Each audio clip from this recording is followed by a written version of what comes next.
graus já, não. Foi. Tomara que eles não cortem meu meio acadêmico.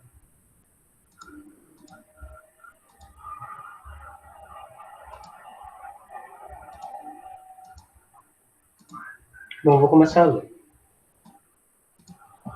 Lugar da língua nos fatos da linguagem. Para achar no conjunto da linguagem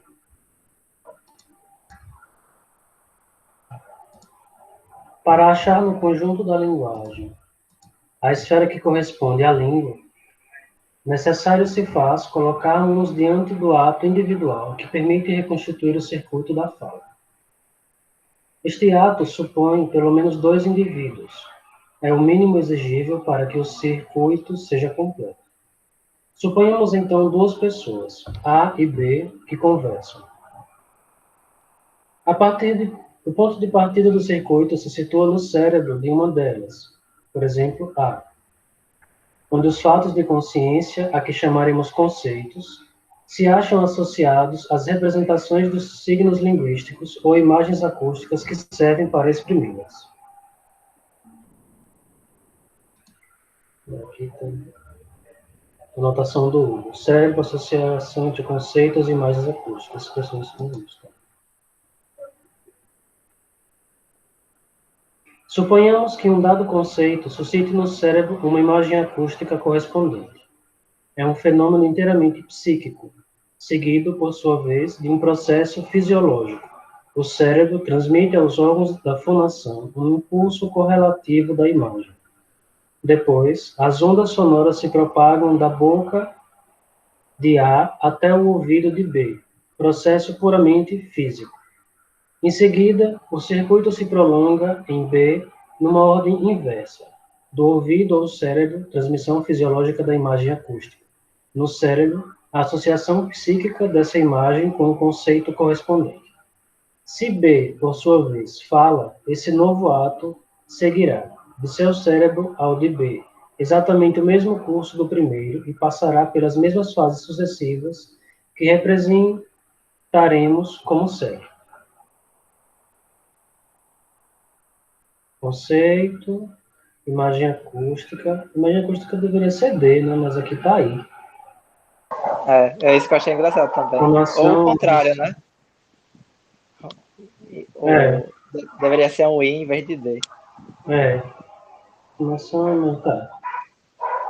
Essa análise não pretende ser completa. Poder-se-iam distinguir ainda a sensação acústica pura, a identificação desta sensação com a imagem acústica latente, a imagem muscular da fonação, etc. Não levamos em conta senão os elementos julgados essenciais.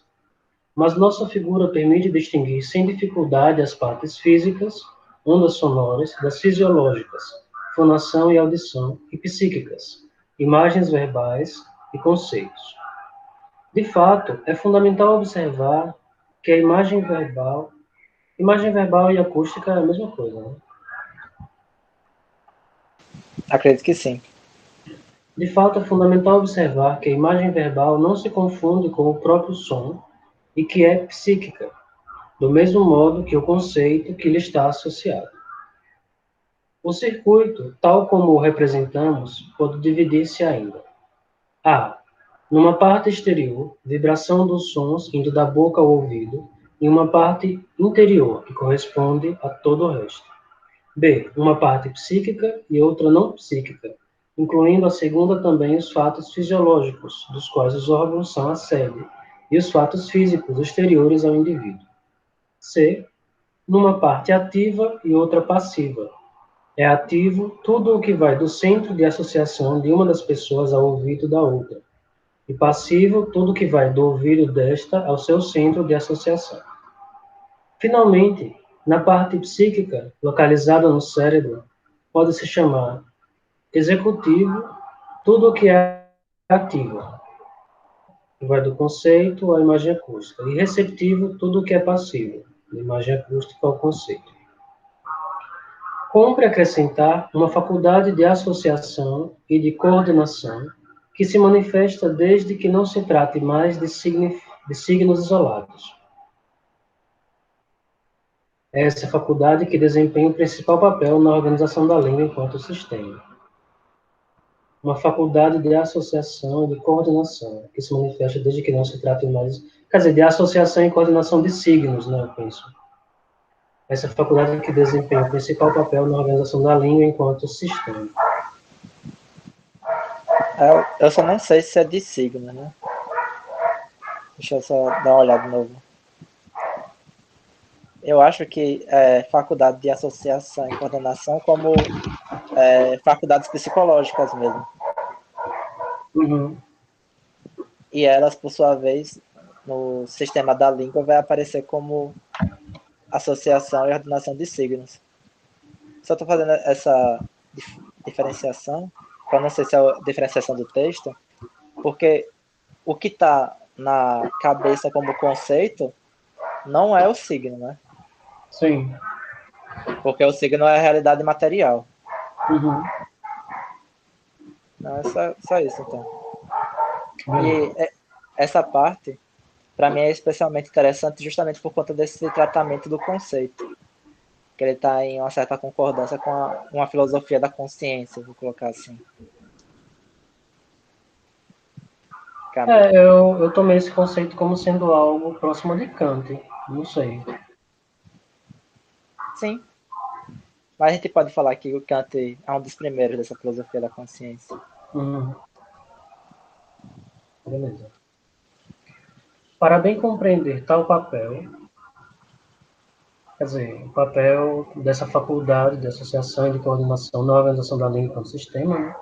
Para bem compreender tal papel, no entanto, impõe-se sair do ato individual, que não é senão o embrião da linguagem, e abordar o fato social. Entre todos os indivíduos assim unidos pela linguagem, estabelecer-se-á uma espécie de meio-termo. Todos reproduzirão, não exatamente, sem dúvida, mas aproximadamente, os mesmos signos unidos aos mesmos conceitos. A união entre signos e conceitos é convencional e coletiva. Tá. Qual a origem dessa cristalização social? É interessante que até o termo cristalização é um termo que o Durkheim usa. Qual das partes do circuito pode estar em causa? Pois é bem provável que todos não tomem parte dela de igual modo. A parte física pode ser posta de lado desde logo. Quando ouvimos falar uma língua que desconhecemos, percebemos bem os sons, mas devido à nossa incompreensão, ficamos alheios ao fato social. A parte psíquica não entra tampouco totalmente em jogo. O lado executivo fica de fora, pois a sua execução jamais é feita pela massa. É sempre individual, e dela o indivíduo é sempre senhor. Nós a chamaremos fala, parola, É, do indivíduo. uma questão. O que você interpreta como alheio ao fato social? Alheio ao fato social,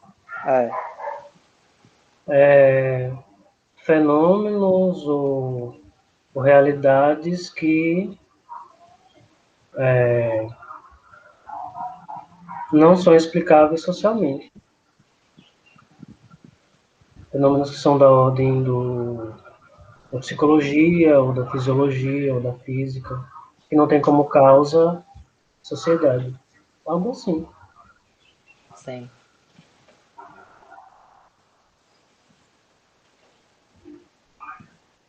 Que eu achei um pouquinho difícil de entender como acontece esse mecanismo.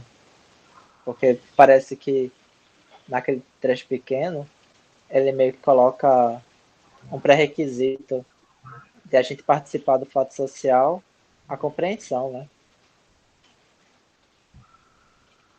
Como é? Só repetindo aí, mas devido à nossa incompreensão, ficamos alheios ao fato social. Aí parece que ele coloca como um pré-requisito para participar desse fato social seria a compreensão. E aí eu fiquei me perguntando o, o que significa isso, propriamente falando.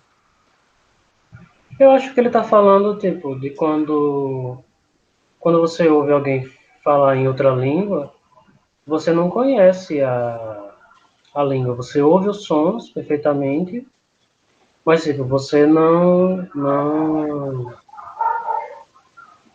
entende o que aquilo o que significa mesmo, as palavras que estão sendo ditas ali. Você fica Sim, alheio à língua, alheio ao fato social. No sentido de que você então, não consegue apreender. esse sentido eu entendi. Eu só não entendi conceitualmente, entendeu? Tipo, imageticamente observando, eu entendi a mensagem, mas, por exemplo, o que seria ficar alheio ao fato social devido à incompreensão? Por exemplo, colocar em outros termos. O que é ficar alheio ao fato social do suicídio?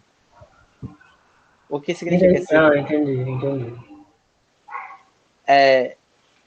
acontecer, porém não ter consciência de, não ser parte constitutiva de, nesse problema que eu estou perguntando. É, acontecer e não ter consciência de, não. Porque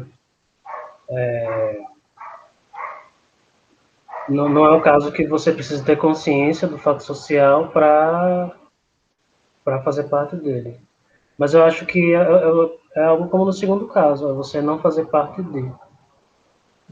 Ok, Por exemplo, no caso do suicídio, toda sociedade tem uma tendência a fornecer uma quantidade média estável de suicidas. Então, tipo, você não tem como dizer que um indivíduo está alheio à taxa de suicídio, em termos gerais. Mas você pode dizer que o brasileiro está alheio à taxa de suicídio da Alemanha. No sentido de que ele não faz parte, porque ele não está lá, não está sendo afetado pelo que está movendo aquela taxa de suicídio específica, que é diferente do Brasil. belezinha. Acho que é algo próximo ao que ele está dizendo aqui. Você não está alheio à língua ou à linguagem em geral. Mas como você não compreende aquela língua, você acaba ficando alheio daquela língua específica. Você não participa da mensagem, não participa da comunicação porque você não entendeu. Eu penso que deve ser algo assim. Então, aí, se for isso, e também eu interpretei por esse viés, então um pré-requisito de participação do fato social seria a compreensão, No caso da língua, no para caso da língua. ele, no caso da língua, para ele parece que sim. Ok, Pelo menos tranquilo. parece que sim. Belezinha, obrigado. Foi uma boa questão, não tinha parado para pensar. É porque eu tô pensando no seguinte, tipo, você me disse que isso é uma terminologia de sociologia. E você também me disse na última vez que fato social é algo bem preciso. Então, eu estou tentando entender, de fato, a relevância do termo fato social toda vez que ele aparece. Porque, de Uhum, fato, eu concordo com você, ele está usando na acepção técnica mesmo. uhum. Porque uma Beleza. coisa que me interessa mesmo é esse estatuto ontológico do fato social. O estatuto ontológico do fato no geral. E qual é a Uhum, diferença, por exemplo, de um fato social e um fato biológico? Um fato social e um fato físico? Qual é a diferença uhum. entre eles? Eu também. Soci... Eu acho que talvez depois a gente pudesse incluir, se a gente tiver tempo, o Filosofia e Sociologia do Durkheim. Sim, verdade. Ele trata exatamente disso. Bacana, beleza. É que eu acho que o Saussure ele vai criar, ou pelo menos vai explicar a diferença do fato da língua para os outros fatos, a partir desses termos, eu acho. Uhum. Ok, era só Espero que isso, sim, estou valeu. ansioso para saber como é que ele estabelece essa diferença.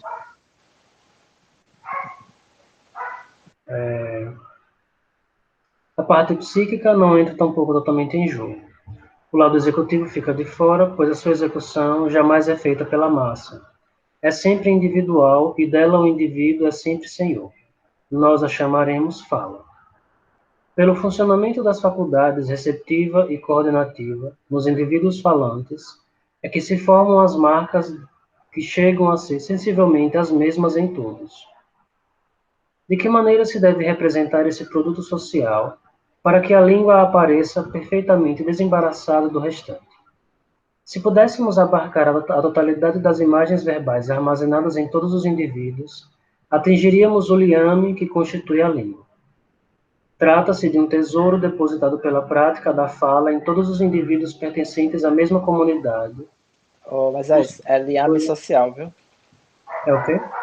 Liame social. Eu li o quê? Liame só. Ah, beleza. Se pudéssemos abarcar a totalidade das imagens verbais armazenadas em todos os indivíduos, atingiríamos o liame social que constitui a língua. Trata-se de um tesouro depositado pela prática da fala em todos os indivíduos pertencentes à mesma comunidade.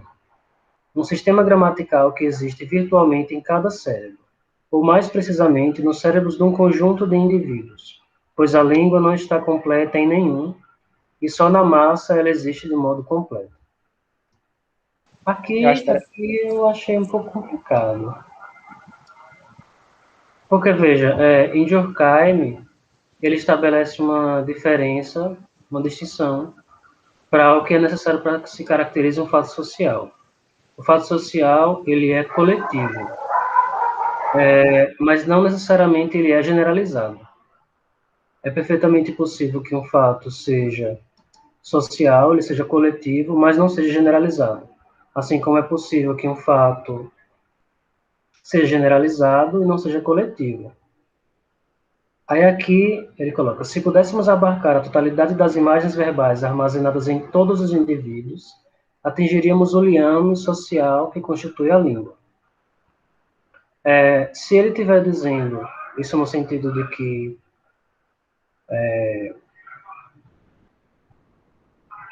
seria necessário, de que tipo a generalidade da presença das imagens verbais em todos os indivíduos constitui o caráter social da língua, aí teria uma discordância. Mas no final parece que ele não está dizendo isso. Ele fala: trata-se de um tesouro depositado pela prática da fala em todos os indivíduos pertencentes à mesma comunidade, um sistema gramatical que existe virtualmente em cada cérebro, ou mais exatamente, nos cérebros de um conjunto de indivíduos, pois a língua não está completa em nenhum indivíduo, e só na massa existe de modo completo.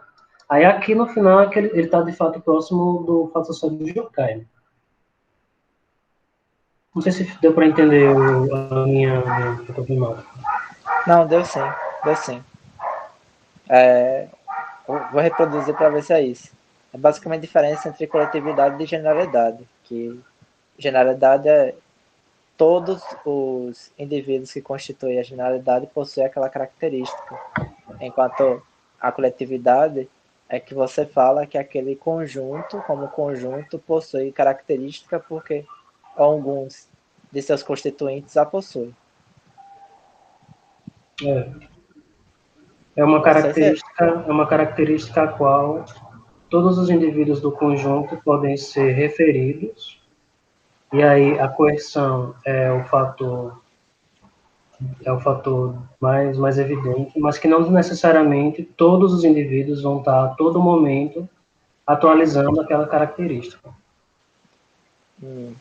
no exemplo do Suci, eu acho que se aplica da seguinte forma. Ele depois vai falar um pouco sobre isso. Imagine que as pessoas, elas, cada uma sabe 20 palavras. Para supor isso, para ficar mais simplificado. E tem um conjunto de 10 pessoas.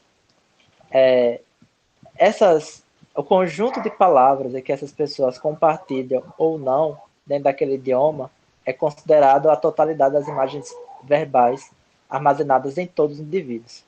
Então pode ter concordâncias, ou seja, pode ter palavras que estão em 10 desses indivíduos, enquanto pode ter palavras que só está em 2, pode ter palavras que só está em 1.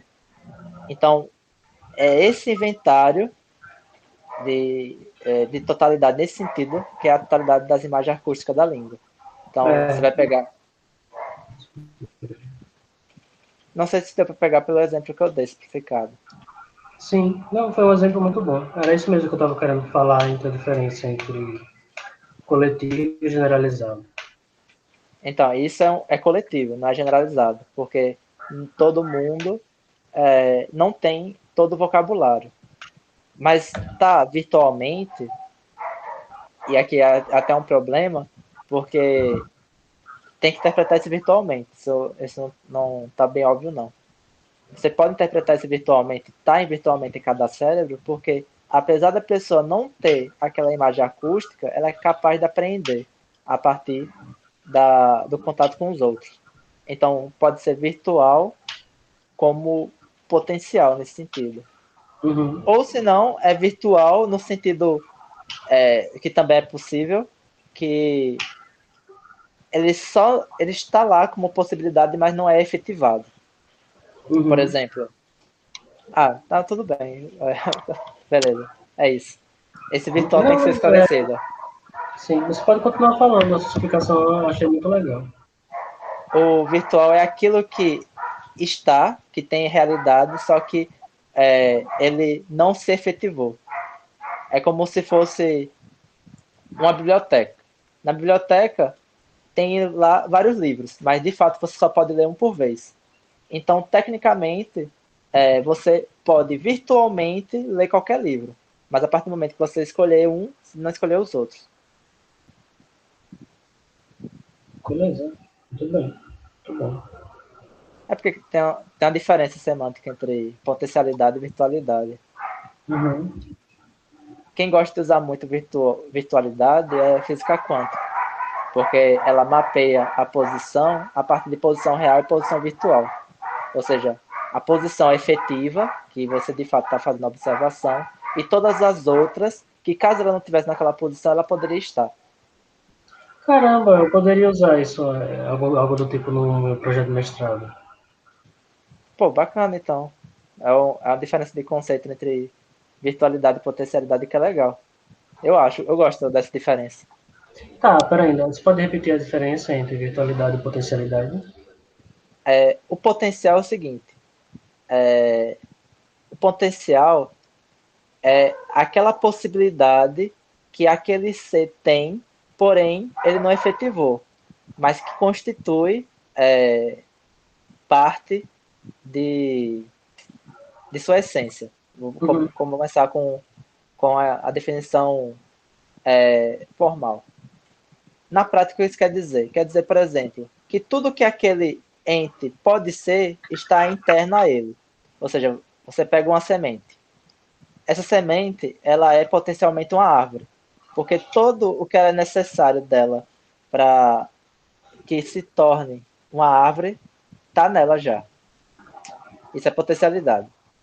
Já a virtualidade, ela não pode ser interpretada nesses termos, porque a virtualidade é a efetivação de uma possibilidade, sendo caso ela não tivesse sido efetivada, ela poderia ser qualquer outra que é a sua virtualidade.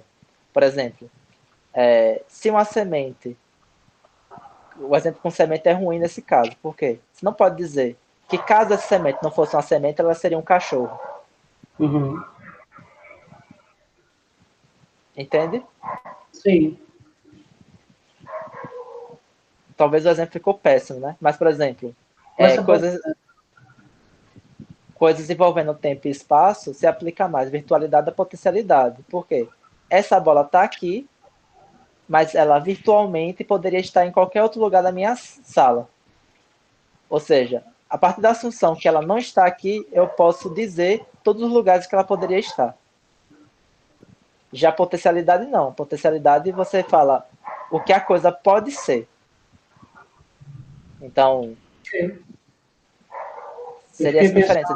Eu fiquei pensando no sistema de posições possíveis que a análise estrutural descreve para diferentes casos. E aí, tipo, Então, são posições virtuais. é esse defeito, esse conceito mesmo utilizado. É legal, legal.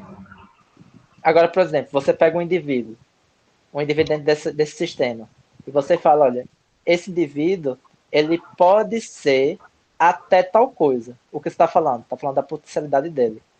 Por exemplo, nós, como estudantes dentro da universidade, nós podemos ser o quê? Podemos ser professores universitários. Então, nós, como estudantes universitários, dentro da hierarquia social universitária,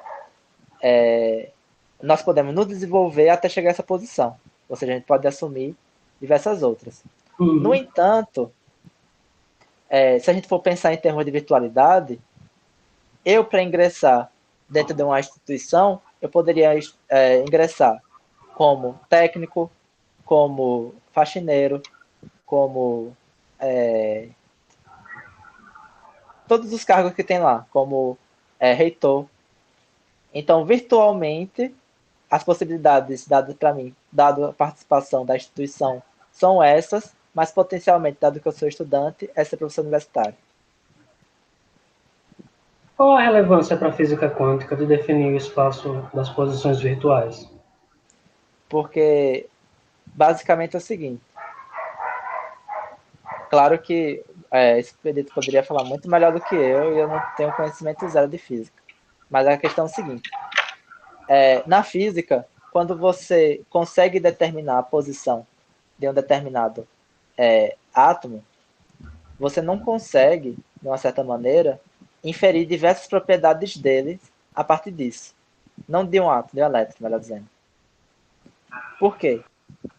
Porque não se segue as regras da cinemática normal, em que, dado que você sabe as posições, medido a partir das fórmulas, você consegue inferir, como pode dizer, sua posição final.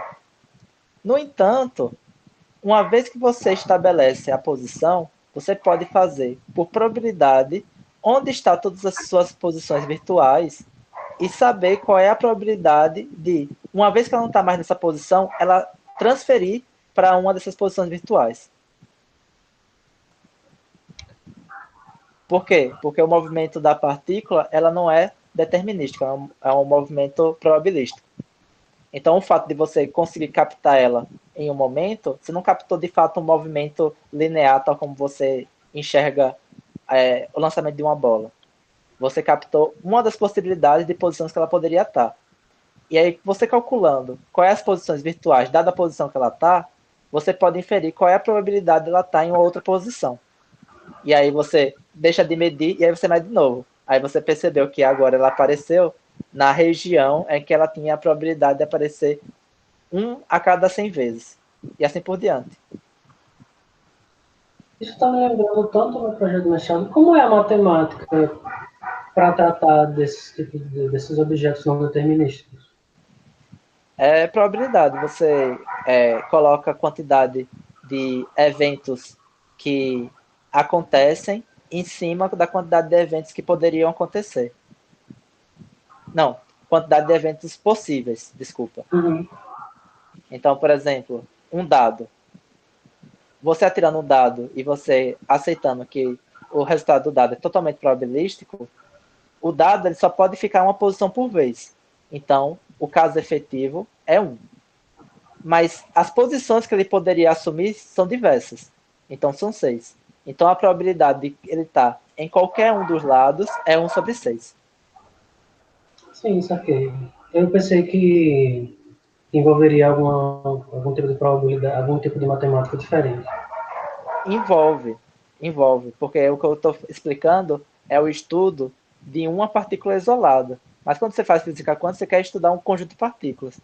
Aí você vai aplicar teoremas de probabilidade monstro, que envolve teorema dos grandes números e teorema dos pequenos números. Aí você realmente entra em estatística. A estatística é a ciência que leva às probabilidades das últimas consequências. Mas o conceito de probabilidade mesmo, que é fundado todos esses demais, é esse que eu acabei de dizer para você. Ok. Eu acho que talvez a minha dúvida sobre as possibilidades e os limites de formalização do conhecimento das ciências sociais possa por aí. Não é à toa que ciências sociais estuda estatística, né, velho? É. O foda é que não explica para você o porquê, né? Uhum. Mas é. Tipo, com relação ao objeto que eu estou interessado, campos sociais especializados, a análise estatística não entra muito, não. Entendi. Por conta de uma dificuldade de mensurar mesmo, eu acho. Eu acho que a depender do que você quer mensurar, que isso é uma outra questão que a gente até pode pensar um pouco. Que a questão da mensura é o quê? O que você quer mensurar? O problema da mensura não é ela si própria, é exatamente o que você quer mensurar. Por Uhum. exemplo, o que você me disse, me parece que você quer calcular, vamos dizer, a possibilidade de um agente assumir uma determinada posição social eu vou chamar assim, mas entenda o termo não técnico, em uma instituição. É isso que eu entendi o exemplo que você me deu. E isso me parece que se você delimitar bem as possibilidades e delimitar bem o conjunto de agentes, se aplica muito bem a probabilidade. Uhum. Agora, o que eu acho que você não vai conseguir mensurar é, por exemplo, a possibilidade de, dado que você está numa posição hierárquica acima, você ser despótico. Aí, de fato, eu acho que isso não dá para mensurar.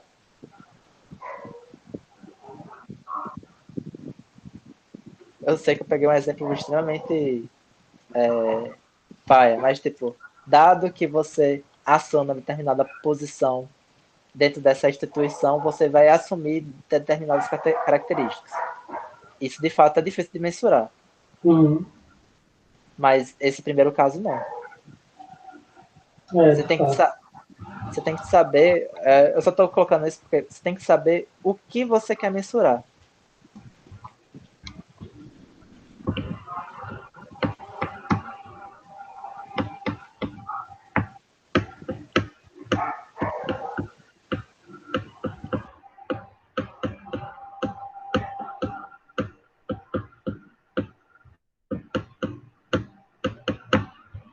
Bom, o que eu quero mensurar é se de fato precisa mensurar, né? Tá certo. Beleza. Porque esse é outro problema também, talvez. O conhecimento suficiente dos escritores não precisa de um cálculo desse tipo. É, tudo depende do que é, né? É porque essas respostas são dadas muito facilmente. Tem coisas que não é simplesmente assumir uma resposta fácil assim. De Uhum. fato, tem muita coisa que não dá para mensurar, mas tem que analisar caso a caso o que você quer nessa investigação. Aí você decide aí por si o que propriamente você quer investigar. Aí, de fato, se dá para concluir se é mensurável ou não. Você tem uma ideia do que você quer procurar, mais ou menos, o índice que você quer procurar, ou qual é a realidade que você quer tanger? Bom, num certo nível é aquilo que você falou mesmo, a probabilidade de um agente, de um conjunto de agentes assumirem determinadas posições possíveis internamente em um campo social, como você falou, uma instituição. Mas a outra questão também é em que medida seria possível formalizar hábitos. Não sei se você lembra da noção de hábitos. Os indivíduos, eles incorporam, eles interiorizam o, as estruturas sociais. Muito comum, acho que de forma semelhante à maneira como a gente interioriza a língua. E aí a gente faz um uso, ao mesmo tempo que reproduz essa estrutura, mas ele também é um uso criativo, ele não, ele varia de indivíduo para indivíduo e tal. E a maneira como ele varia também tem a ver com a posição social do indivíduo, quer dizer, a maneira como você reproduz, em que medida você é criativo, destoante em relação à média ou não. E aí, tipo, esse hábitos ele é repleto de ambiguidade, pelo menos no nível individual. Ele não é uma coisa que se pode aprender a partir de,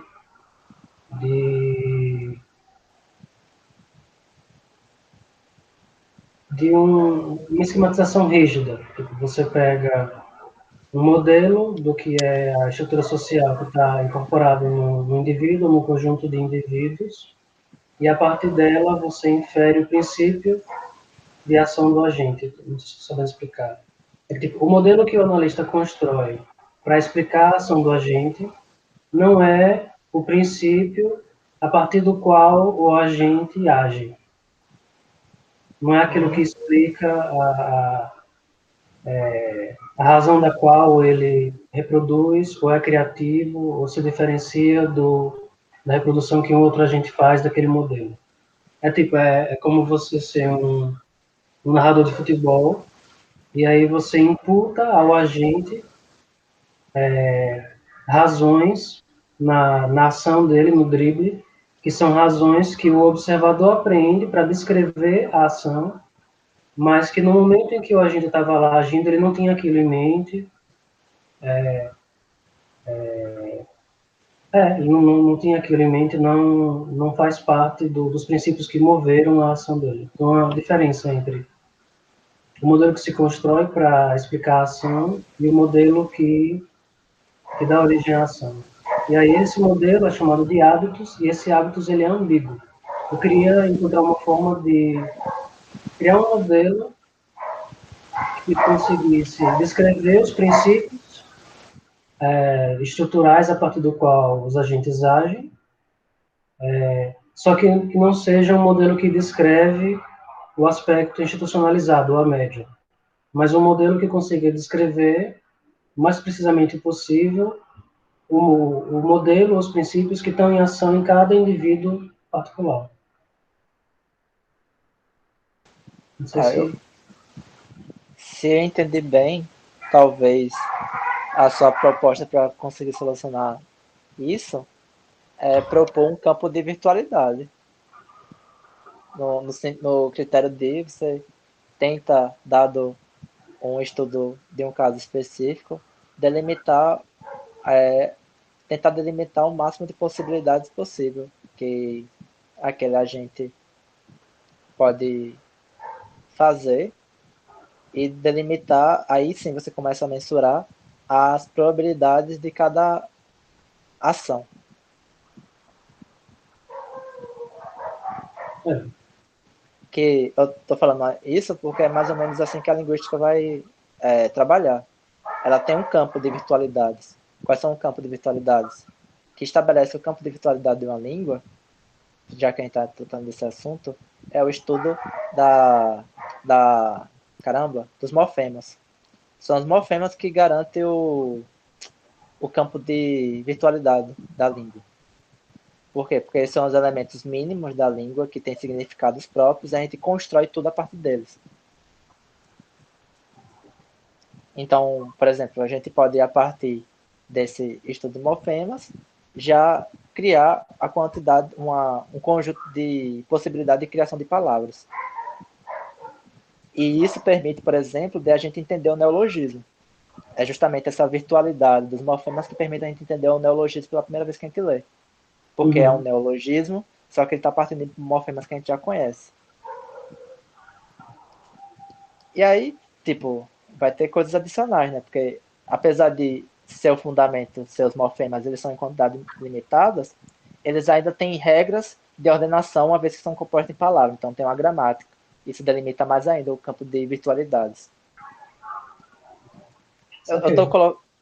tô colocando assim porque, por incrível que pareça, esse é o tipo de problema que o Chomsky teve que enfrentar para poder transformar o estudo da linguística em um estudo computacional.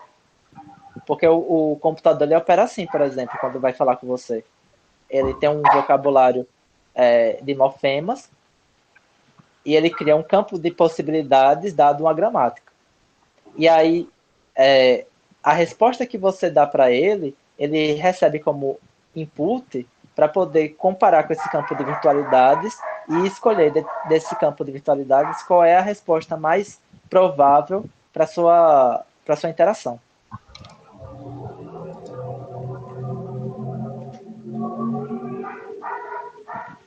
Entendi. Eu acho que nesse aspecto esse meu interesse me aproxima bastante do Chomsky. Por mais que a origem da minha dificuldade seja crítica ao Chomsky, tipo, o autor que eu li e que me gerou essa dúvida, ele está escrevendo ao mesmo tempo se afastando do Chomsky. Pode ser uma leitura bem interessante.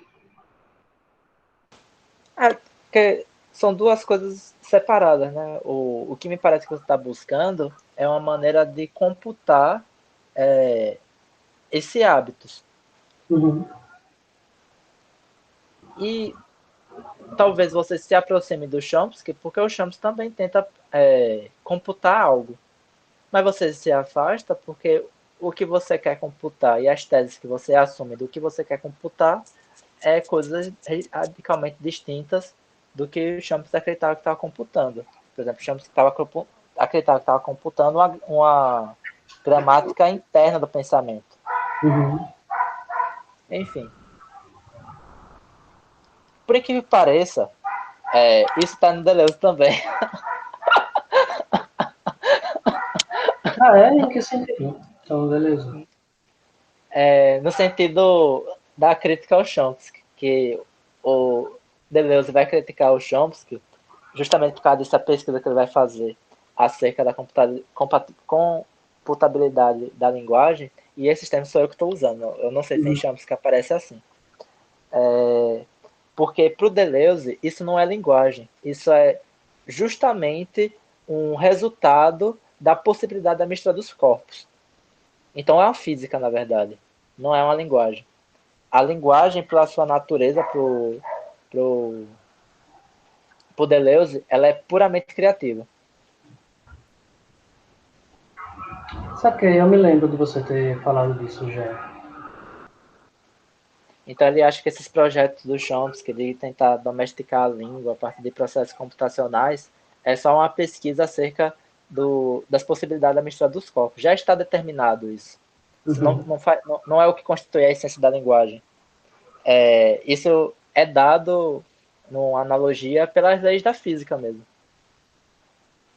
Claro que não é lei da física, mas só para dizer um exemplo. Sim, saquei, saquei. Isso não é propriamente linguagem. Linguagem é justamente essa faculdade criativa que nós temos. É o essencial a ela. Só que eu acho muito interessante porque acaba que essa proposta do Chomsky foi útil para a humanidade. De fato, a gente está trabalhando em cima de muito. Eu estou falando do Chomsky, mas é toda uma tradição, só para deixar claro. Uhum.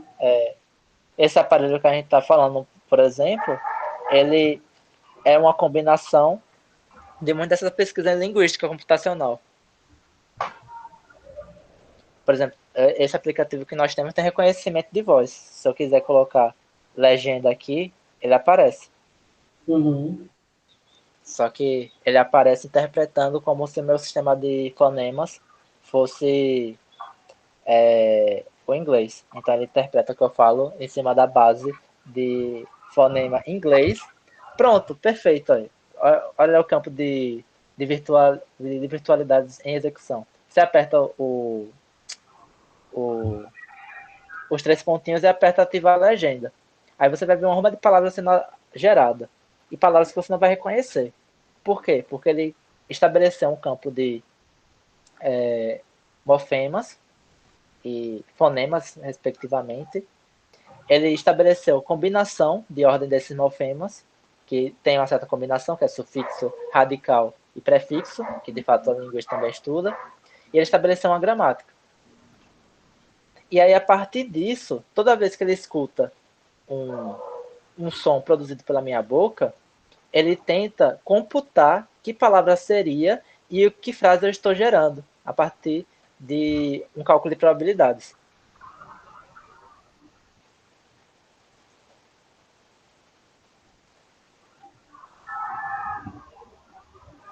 Uhum. É isso, eu só estou me repetindo, foi mal. Ah, saquei. Assim, eu não vejo como é que isso tem a ver com a pesquisa do Chomsky que você me falava. Mas realmente é bem interessante. Então, é porque a pesquisa do Chomsky, a gente gosta de simplificar assim, mas é uma vida toda dedicada à linguística. Uma parte que a gente critica é a parte que está mais...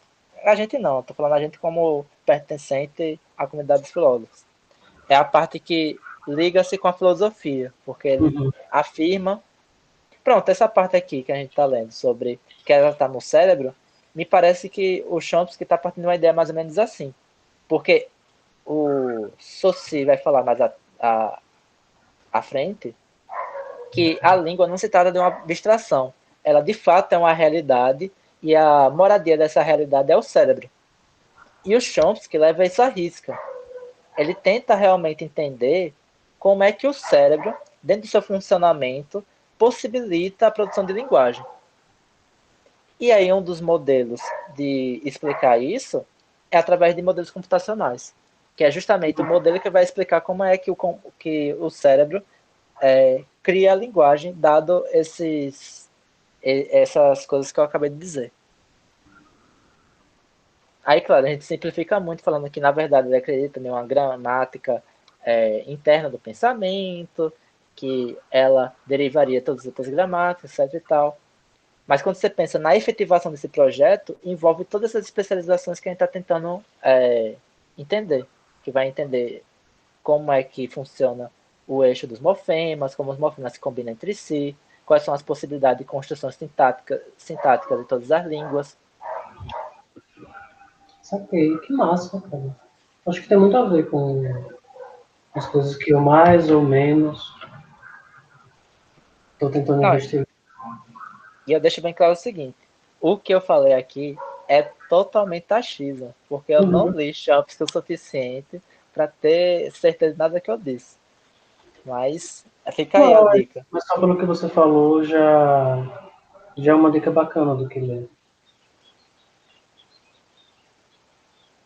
Que é uma coisa que eu percebo que não está muito claro para a gente, pelo menos para mim. Como é que a computação é tão importante para a ciência atual? A gente está ainda muito preso com a ciência do século XIX e XX, e a gente não consegue compreender de fato como é fazer uma ciência com base computacional e o que ela de fato está descrevendo. Uhum. Enfim. Espero que tenha ajudado. Eu também quero. Acredita em mim, eu também quero entender esse rolê, velho. Eu quero muito entender qual é a parada do Chomsky. Legal mesmo. Porque só para finalizar, porque o Chomsky ele começa com a pegada lógica, que é o primeiro Chomsky, e lá para depois ele vai desenvolvendo o projeto dele de uma determinada forma em que o que ele chega, pô, é o fundamento, acredita ou não, para construções de linguagem artificial de computadores. Hoje, a maior contribuição que ele deu, pelo menos o que eu escuto falar muito, é o chamado hierarquia de Chomsky, que é utilizado muito sobre a matéria compiladores, que explica como é que o computador consegue converter comandos textuais em determinados códigos de máquina. Uhum. Tô ligado àquela playlist que você mandou no grupo e que eu tava vendo, esperando você entrar ali. Também fala disso. Então, doideira, velho. Eu achei outro canal. Talvez é isso que você esteja assistindo. Que eu estava interessado sobre isso. Aí eu pedi para um cara me passar algum material sobre compiladores. Justamente para aprender sobre gramática, livro de contexto, que foi uma nomenclatura introduzida por Chomsky. Uhum. Aí eu vou passar para você. O Enfim, que velho. eu tava vendo era do Cristiano Braga. Não lembro. Eu vou ter que dar uma olhada. Dou uma olhada mais tarde. Enfim. Mas desculpa esse hiato. Tendou muito a conversar sobre esses tópicos. Não, Enfim. mas de boas. A gente, na verdade, já fez isso algumas vezes com o Chomsky. Já parou para falar sobre ele algumas vezes, sobre Eminem. Porque me parece que as suas questões batem com a dele. Sim, me parece isso também. Não no sentido que você. E isso é o que eu gosto de demarcar. Não no sentido que você concorda com as teses deles. Mas é que o jeito que você quer tratar desse objeto e das suas hipóteses parece que é o mesmo jeito que o Chomsky queria tratar do objeto dele e das hipóteses dele. Uhum. Eu também tenho essa impressão, pelo que você fala. E eu acho curioso que eu não estou tratando especificamente de língua. Não sei se ele trata só de língua. Mas eu estou tratando de produções intelectuais mesmo, de sociólogos. Mas aqui está a chave. Por isso que a gente está estudando o que raios é estruturalismo. Porque eu acho que o Chomsky ele cai nesse tipo de problemática justamente por conta de uma influência estruturalista nele.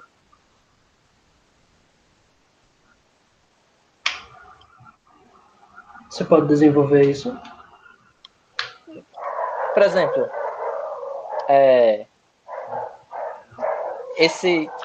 essa parada toda que a gente falou sobre virtualidades, a gente está tirando da onde? A gente está falando através do texto do Saussure. É o Saussure que está introduzindo esses conceitos. O próprio tese geral do Chomsky, que ele vai defender durante muita parte da vida dele, a gente consegue ver respingo nesse capítulo. Por quê? Porque ele fala que, de fato, a realidade, a língua não se trata de uma abstração.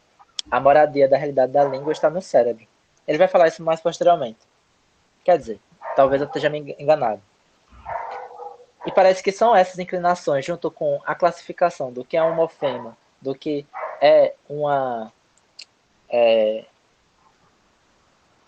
do que é um sintagma, que é importante. O conceito de sintagma é crucial em Chomsky, pelo menos no primeiro Chomsky. De sintagma, de paradigma e de língua.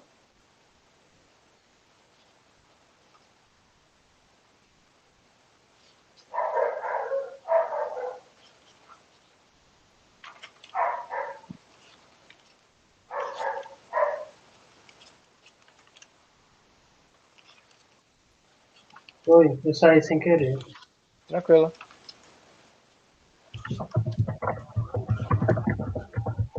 E, só para continuar. E de língua, faz se perguntar, uma vez que foi delimitado esses limites, como efetivamente chegar a eles. Ou seja, tudo bem, você me classificou o que é um morfema no sistema de língua. Mas, por exemplo, quais são os morfemas do português? Ah, são tais. Isso é a efetivação da teoria de linguística com base em Saussure. Ah, quais são os fonemas? Ah, são tais. Ah, são limitados? São X. Beleza, então qual é a possibilidade de palavras que eu tenho dado essas condições? Ah, a possibilidade são NX. Eu começo a, de fato, dadas essas condições iniciais, a computar e, de fato, medir como realmente acontece efetivamente numa língua. Porque a base abstrata, ela fala para qualquer uma. Então, poderia ser aplicado japonês, português. Mas na hora que eu me ponho o desafio de efetivar isso no estudo de uma língua concreta e especificar concretamente que língua é essa no português, me parece que vem naturalmente essas questões.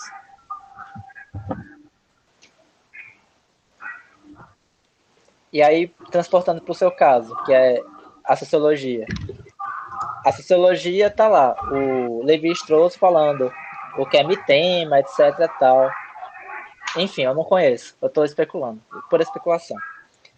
Aí qual é a sua preocupação? Sua preocupação é justamente, porra, eu estou lendo esse livro, mas eu quero saber como, de fato, a partir dessas categorias, eu consigo apreender o objeto que está diante de mim. E os termos que ele utiliza são termos abrangentes que me parece que eu posso mapear. E aí eu tô fazendo essa aproximação. Talvez você esteja próximo de Chomsky, porque uma vez que foi delimitado a sua base, que você está construindo em cima e sendo influenciado por outros, você está agora se perguntando como efetivamente realizá-las. Colocar assim. Eu acho que é bem por aí mesmo. Por exemplo, você sabe o que é hábito. O que você está se perguntando? Eu quero agora estabelecer, de fato, se eu tenho como mensurar o hábito de um agente dentro, sei lá, do movimento social. Eu estou chutando. E aí você vai perguntar quais são os componentes do hábito. Ah, o componente de hábito é tal e tal e tal. Eles podem se combinar como? Eles podem se combinar em tal e tal e tal e tal. Existe influência ou propensão para acontecer mais um caso ou outro? Aí existe. Mas quais são as condicionantes? Tal e tal e tal. Essas condicionantes, ela interfere com a condicionante de outra variável? Sim. Quais? Tal. Não. Beleza. Então, são independentes. Dado esse sistema todo que eu construí, esse modelo, quais são as possibilidades de um agente X assumir uma determinada posição Y, tal. E se eu assumir tais condições, tal. Eu acho que é nisso que você se aproxima do Champs, porque o Champs também faz esse tipo de investigação. Uhum. Talvez o que eu falei foi uma forma de besteira, eu assumo total. Eu tenho a imaginação muito perto. Não, mas eu achei que você achou. Achei que você falou muito legal. Porque eu também não. Eu tô pensando junto com você, então, tipo, eu não formulei. Acho que não formulei todas as questões que eu deveria formular, o que eu poderia formular também. Eu também não. Na verdade, isso aqui está sendo gerado nessa reunião. Eu não tenho isso pronto, sabe? Não é. Uhum. Eu falo muito como se eu já tivesse essa resposta desde que eu nasci, que é um jeito errado de me comportar. Mas, na verdade, eu estou produzindo essas paradas conversando com você. Você está colocando as questões e você me responde. Da mesma forma que eu coloco questões para você, você me responde. Para justamente a gente entender, compreender o que são essas coisas. Por exemplo, eu estou querendo entender realmente o que é fato social. Apesar que eu tô começando errado, porque eu não li o do Caio pra começar a me perguntar sobre isso. Mas calma, Gafanhoto, eu vou ler nessas férias, não se preocupe não. Mas eu acho que não tem tanto problema não também. Até porque, sei lá, é importante, é interessante ler o Durkheim e o texto dele sobre fatos sociais. Mas outra coisa também é que é um texto que dá o pontapé para a área, então, tipo, não é nada definitivo também. Uhum.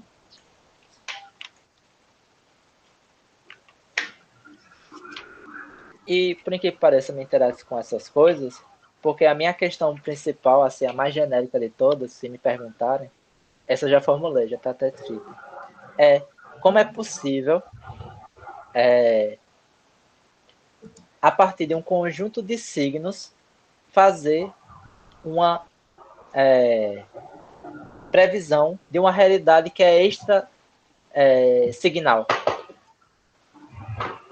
Isso é colocado nos termos abstratos, mas no termo Cholué.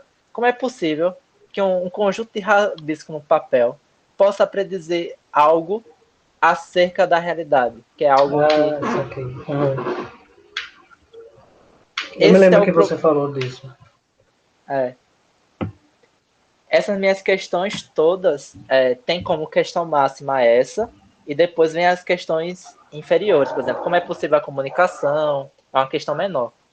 Mas a questão principal é como é que um sistema de signos ele pode fazer uma previsão acerca de uma realidade extra-signal. Claro que coloquei esses termos abstratos. Ou seja, Uhum. por que, que a lógica ela também se aplica à realidade e prediz a realidade, em vez de ela só funcionar internamente nela? Porque é uma obra de ficção, ele funciona internamente. Você constrói uma narrativa que é um sistema de signos que só funciona internamente. E isso, você também pode criar linguagens artificiais que só funcionam internamente, que não diga nada sobre a realidade também.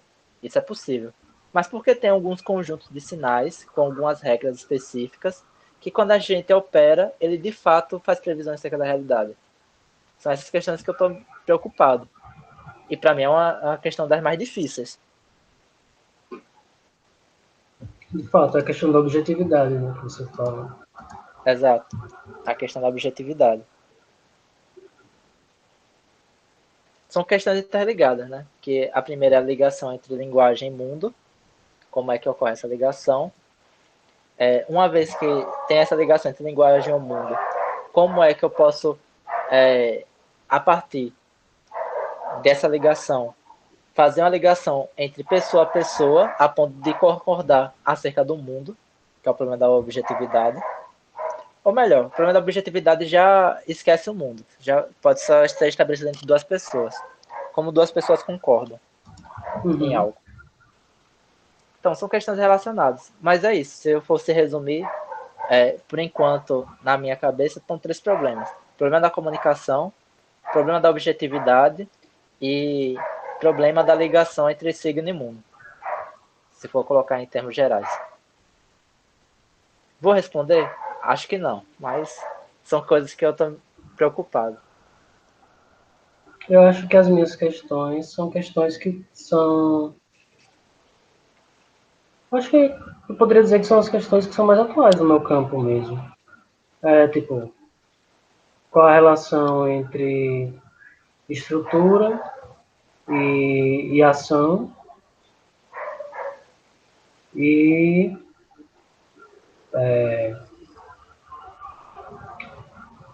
em que medida é possível, eu diria formalizar, mas ter um conhecimento o mais preciso possível do, da estrutura incorporada nos agentes.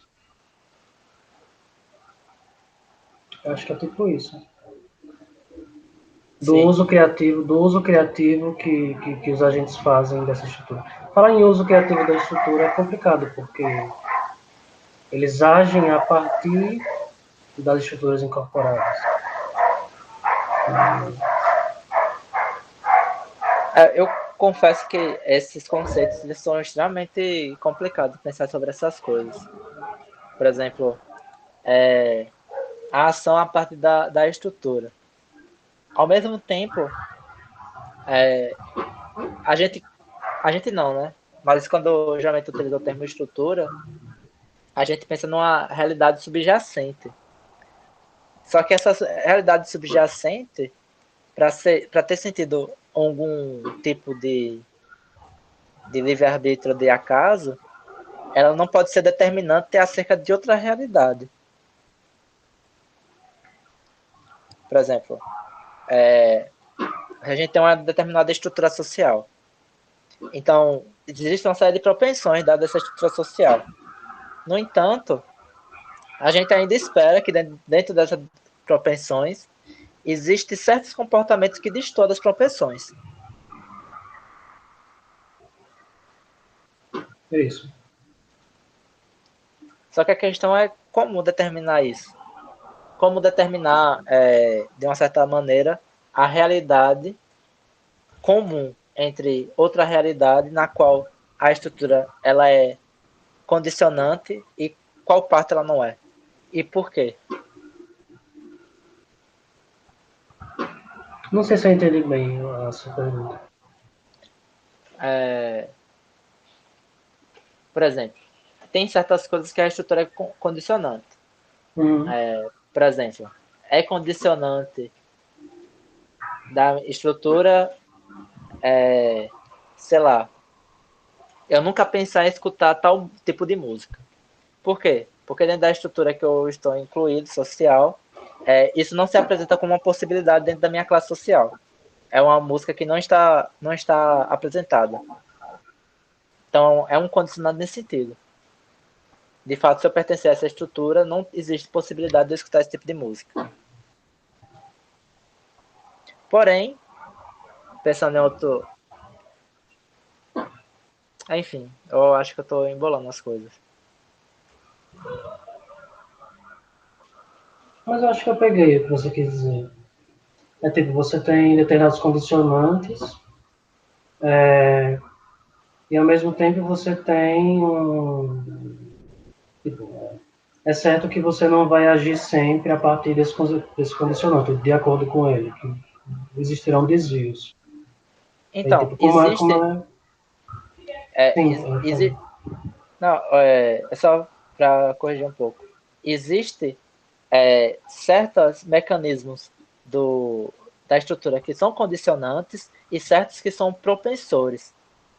Parece que existem esses dois tipos de mecanismos.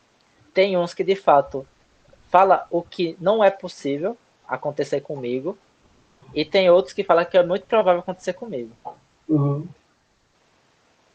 Tipo, por exemplo, se eu pertenço à estrutura social Brasil, se interpretar no termo amplo, coisas que são realidade de outra estrutura social do Japão não fazem parte do meu imaginário. Então, isso é um condicionante da minha estrutura. Que é onde, por exemplo, se funda de uma maneira leve a questão do lugar de fala, que é justamente esse da impossibilidade de se poder conceber coisas que só outro que está participando de outro tipo de estrutura pode conceber. Só que isso é um salto, né? Enfim. Mas acho que por esse exemplo deu para entender, né? O que eu quis dizer com condicionantes e não condicionantes. Sim, acho que sim. O problema é que isso é muito difícil de pensar em um mundo globalizado, porque aparentemente parece que a gente sempre está em contato um com os outros e que, de certa maneira, tudo é possível. Mas, por exemplo, se a gente pensar no século XV, em que tem isolamento, a gente não pode pensar, por exemplo, que um indígena ele pensaria em ter vontade de comprar um objeto. Por quê? Porque o dinheiro não faz parte da estrutura social do indígena naquela época. Então, a estrutura condicionante é o escambo como troca, que é o meio econômico de época. Então, essa é uma limitação estrutural da população. Então, todos, quando pensar nos seus objetos, vão pensar em termos de escambo e não de dinheiro. Sim. Mas é tipo, a minha questão vai justamente no sentido de, a partir do momento que você tem determinados condicionantes ou disposições incorporados, quer dizer, que você leva consigo para qualquer lugar, inclusive se você for para uma outra sociedade, se você for transportado no tempo, em que medida é possível que você tenha um conhecimento tão preciso disso que você saiba, que você conheça a maneira como esse indivíduo vai reagir diante de situações que, com as quais ele sempre conviveu, que são formadoras das disposições dos condicionantes que ele incorpora, ou de situações que são amplamente diferentes. Entendo. Entendo. No limite, seria algo como em que medida eu posso dar Ctrl+C, Ctrl+V em você, colocar numa máquina e eu sei como é que ele vai agir e tal, alguma coisa assim. Caramba, doideira. Mas assim, esse do Ctrl+C, Ctrl+V na máquina foi só para Sim, explicar mesmo. sim. Agora, saindo um pouco do assunto, mas no entanto, a impressão que eu tenho, leiga, é que quanto menos, como pode dizer, eu vou usar esse termo, mas não entenda como um termo de superioridade, não. Quanto menos reflexiva é uma determinada pessoa, mais propensa às leis de sociabilidade ela tá. Eu tenho essa É, impressão leiga. mas eu acho que isso tem muita relação com o debate atual. Tem uma autora chamada Margaret Asher, que a questão dela é justamente, tem esse título, reflexividade. A maneira como os indivíduos têm conversações internas e que tipo de conversações são, como é que elas interferem na relação entre esse indivíduo e a estrutura social no qual ele se encontra e tal. É uma autora inglesa que trata disso. Ela é crítica a uma concepção que eu acho que pode dizer que é estruturalista mesmo, a concepção de que o indivíduo é meramente subproduto das estruturas sociais. Ela fala que os indivíduos têm propriedades que são, poderia dizer que são psicológicas, que são internas a ele e que elas, quer dizer, o indivíduo tem propriedades que são diferentes do social e refratam as leis, as estruturas da sociedade. E aí tem diferentes tipos de reflexividade. Aí ela vai descrever lá diferentes tipos de reflexividade. Tem esse debate, o debate sobre a reflexividade, né? É bem importante hoje em dia. Eu preciso ler mais Então, sobre isso até. eu estava pensando mais ou menos nesses termos mesmo, porque o fenômeno que eu consigo observar é, por exemplo, dentro de uma hierarquia institucional. As pessoas que mais reproduzem a hierarquia institucional, tais como os papéis pedem, são pessoas que nunca pararam para refletir quais são o sentido de cada uma daquelas coisas que elas fazem. Por Uhum. exemplo, e esses são problemas comuns que a gente já debate muito. Por exemplo, por que a gente é obrigado a fazer uma comunicação? As pessoas simplesmente fazem e assumem que é o costume do lugar fazer comunicação. E você vê comunicações que você tenta pegar o sentido e você não vê sentido nenhum. Parece que é simplesmente algo que está legitimado justamente pelo ritual. Que é o seguinte, o que é uma comunicação? A pessoa chega, escreve um texto artificial, porque alguém disse que tem um prazo também artificial, para ela cumprir artificialmente, lá, lê, fingir que tá falando para alguém, que não tá falando para ninguém, só basta o ato de aparecer e ler. As pessoas só precisam ir, sentar e fingir também que escutou.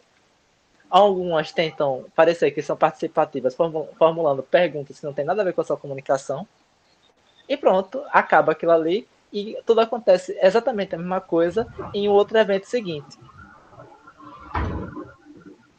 E aí você faz uma compilação, eu não estou falando em todos os lugares, mas você faz uma compilação de 10 eventos que você foi, e você percebe que a pessoa comunicou 30 vezes coisas que não se ligam uma com a outra.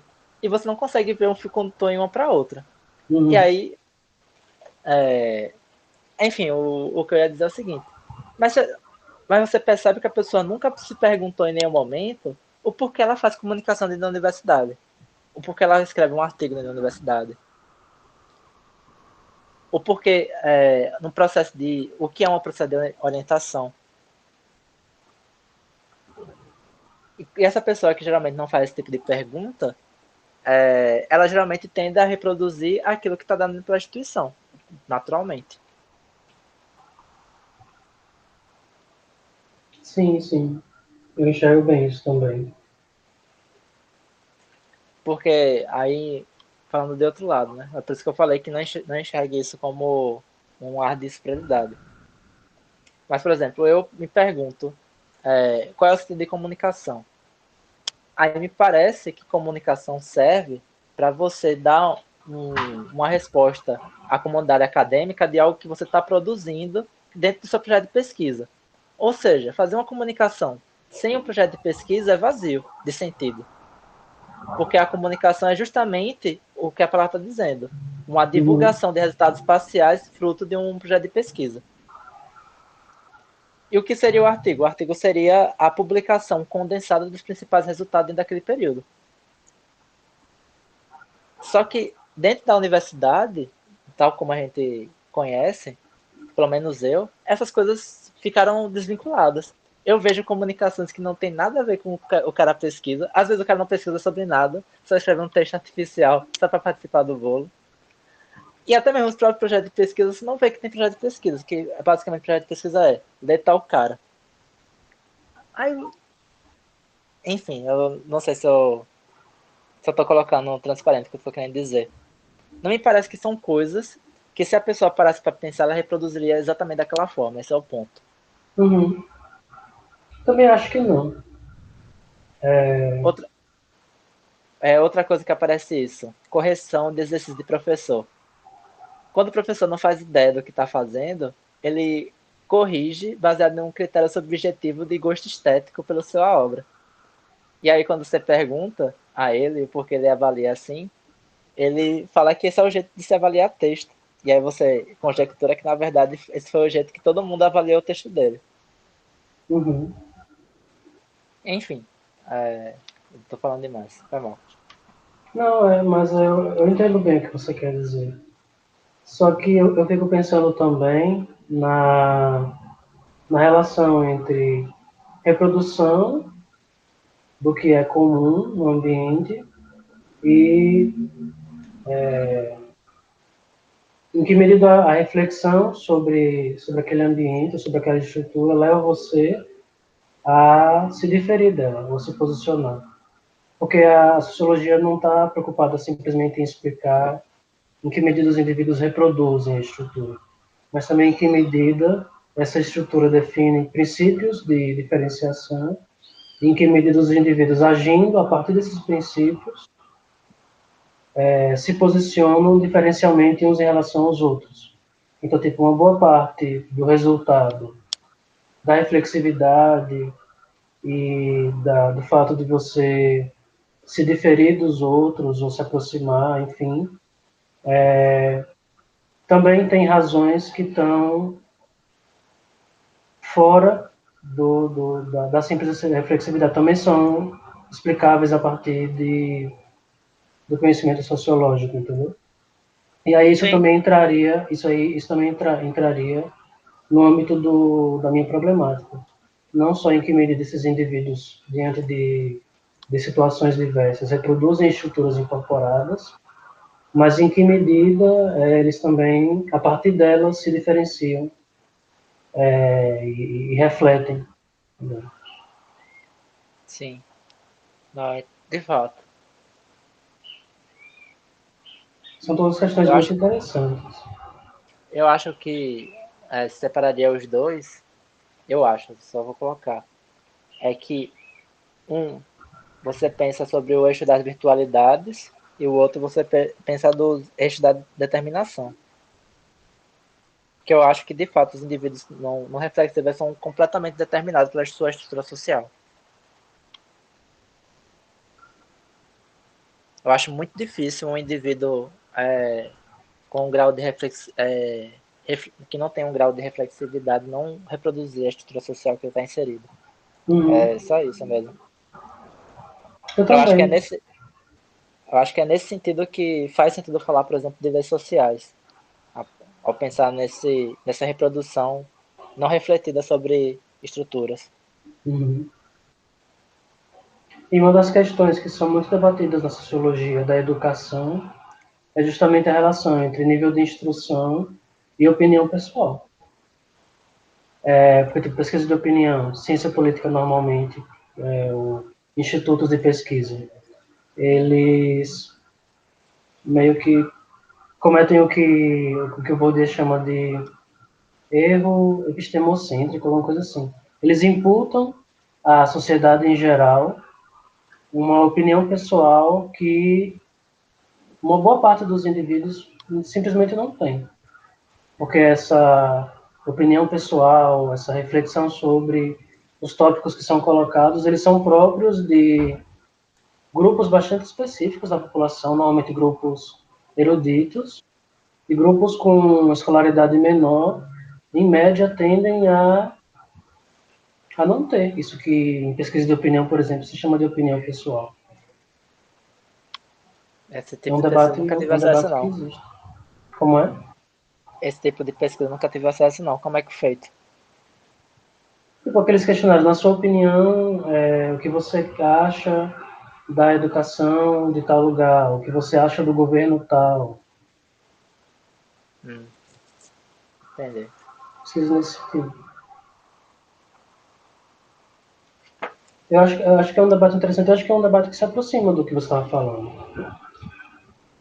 Sim. Porque, de fato, o nível de instrução está muito relacionado. E aqui eu estou falando do nível de instrução porque é um indicador que é relativamente Mensurável. fácil de você, mensurável e que estou falando também da sociedade de forma ampla. Claro que você for pegar o interior do departamento de filosofia, aí você precisaria ver outros aspectos. Mas o nível de instrução ele está bastante relacionado com a opinião pessoal. Com a questão de você simplesmente reproduzir aquilo que é possível mensurar na média e o de você tender a se diferenciar. Seu desvio. É. Belezinha. Agora, é claro, eu concordo com você que o outro fator também é medido pela sociologia. Porque simplesmente por você se diferenciar, você não vai transformar um pássaro e sair voando, por exemplo. Uhum. Existe certas condições, uma certa delimitação de coisas que você pode desviar dado uma determinada estrutura. Entendo mesmo. Beleza, a gente continua lendo então? Vamos lá. Mas foi obrigado pelo papo. Tá sendo legal. Obrigado também. Ah, inclusive eu estava olhando aqui o grupo de modernidade, porque eu tenho escolhido o livro de História da Ciência. Mas com essa conversa me lembrou do Chamos, que eu vi que tem textos lá no, na parte da linguagem do Chomsky, da linguística cartesiana. Eu estava pensando, será que eu mudo? É, tem que ver o texto, né? É, Porque o champs da linguística cartesiana, acho que. Eu não sei, nunca peguei esse texto não. eu vou dar uma olhada mais a fundo nele depois. Talvez seja interessante. Eu estou compartilhando a minha tela? Não, né? Não, então não. Mas é isso, Pronto, eu acho acho que agora legal essas conversas com vocês que tem essa troca de tentativa de delimitação dos objetos que é de interesse meu e seu, né?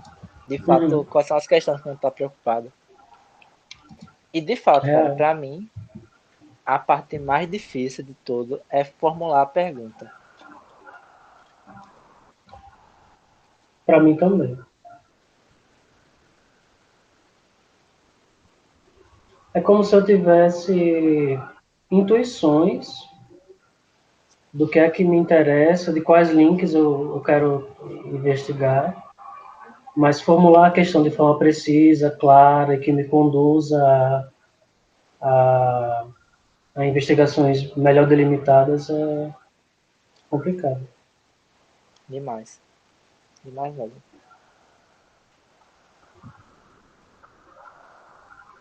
É, nesse sentido, é fácil ter um orientador que passa o objeto de pesquisa para você, né? Nesse sentido, fraco. Uhum.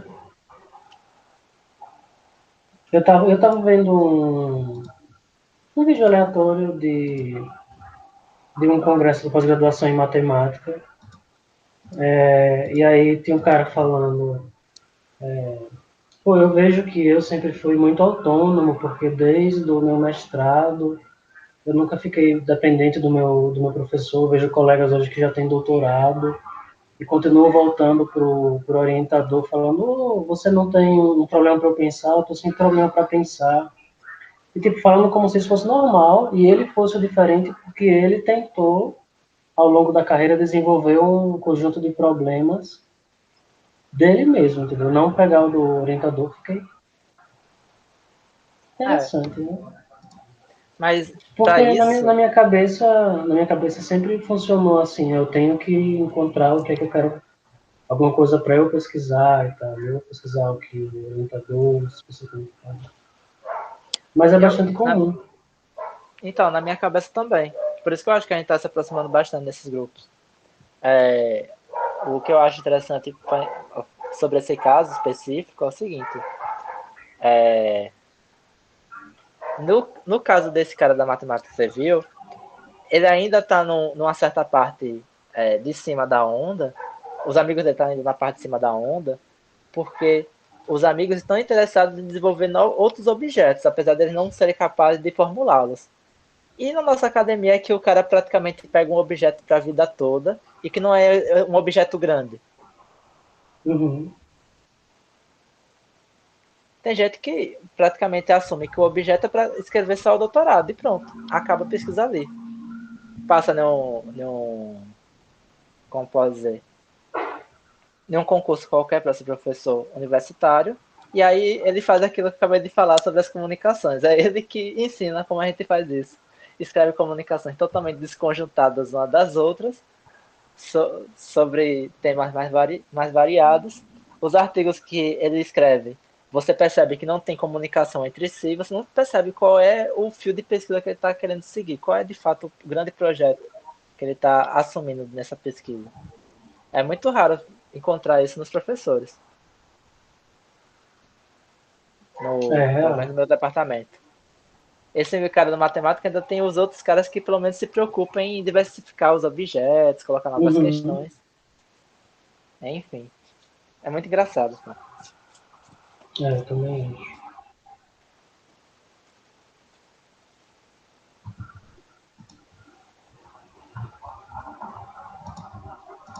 Bom, a gente tinha parado onde?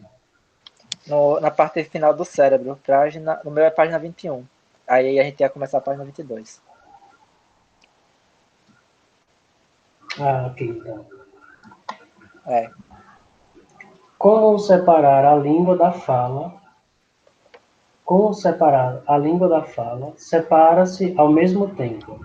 Primeiro, o que é social do que é individual. Segundo, o que é essencial do que é acessório e mais ou menos acidental. Língua e fala. A língua não constitui, pois, uma função do falante. É o produto que o indivíduo registra passivamente.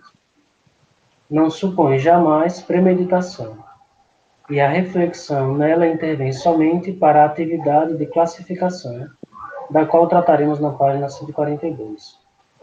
Autonomia da língua sobre os falantes.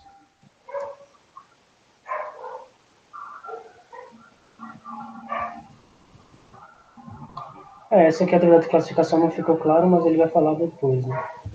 Uhum. Eu não faço ideia do que seria essa atividade de classificação.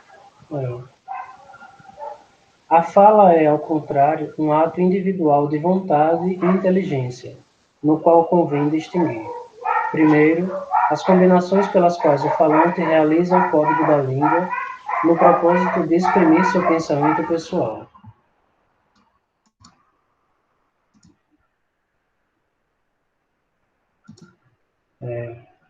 Segundo, o mecanismo psicofísico que lhe permite exteriorizar essas combinações. Cumpre notar que definimos as coisas e não os termos. As distinções estabelecidas nada têm a recear, portanto, de certos termos ambíguos, que não têm correspondência entre duas línguas. Assim, em alemão, Sprache quer dizer língua e linguagem. Rede corresponde aproximadamente à palavra, mas acrescentando-lhe o sentido especial do discurso. Em latim, sermos significa antes linguagem e fala, enquanto língua significa a língua e assim por diante. Nenhum termo corresponde exatamente a uma das noções fixadas acima. Eis porque toda definição a propósito de um termo é vã. É um mau método partir dos termos para definir as coisas. Eu achei essa parte extremamente interessante. Eu não sei se eu entendi bem. Quer dizer, quando nós definimos coisas e não termos, é isso? Exato. Tipo ele disse, né? Sim, mas o que eu acho interessante é tentar captar o que ele disse aí, porque não é tão óbvio, né? Não. O que seria definir termos?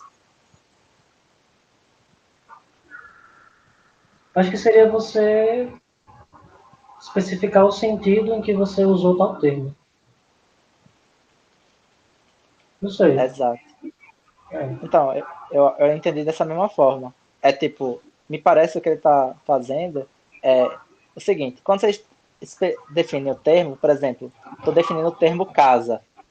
Então, toda vez que aparecer SA ou CASA, devo entender para aquele SASA, não, CASA, desculpa, aquilo que eu defini. Mas como ele está definindo coisas, o que ele está pedindo mais para você prestar atenção é mais para a coisa do que na própria palavra. Uhum. E eu acho que é por isso que ele faz esse disclaimer acerca dos termos correspondentes à língua de outros idiomas. Porque, por exemplo, esse Sprache e Rede é o par que faz correspondência com o par Langue e Parole. Ah, saquei agora.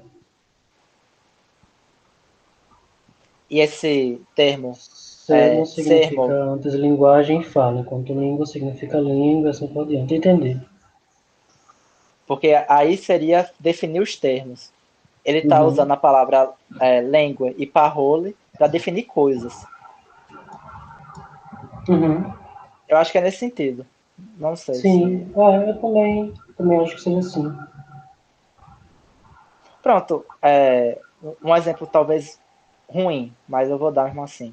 Fato social. Quando Durkheim define o que é fato social, ele não define o termo fato social. Ele define uma coisa. Uhum.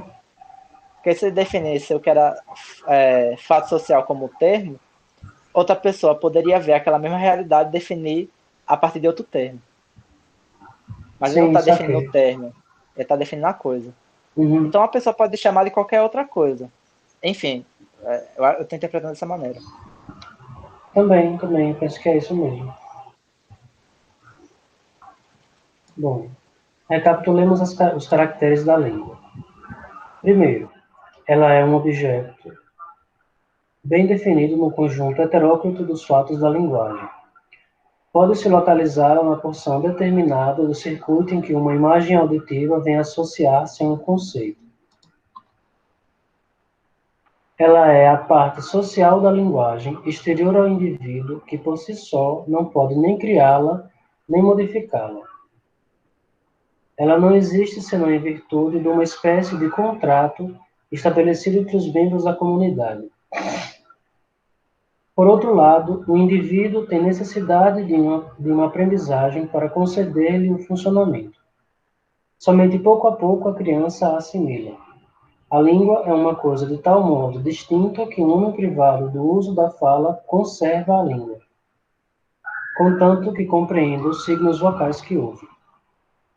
Segundo, a língua, distinta da fala, é um objeto que se pode estudar separadamente. Não falamos mais as línguas mortas, mas podemos muito bem assimilar-lhes o organismo linguístico.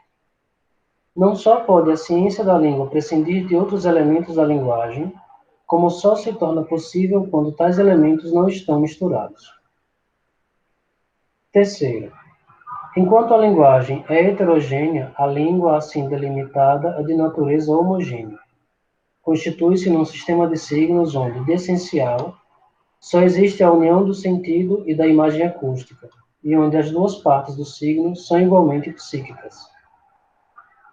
É interessante que ele coloca o caráter ontológico da língua, que é social, no psíquico, né?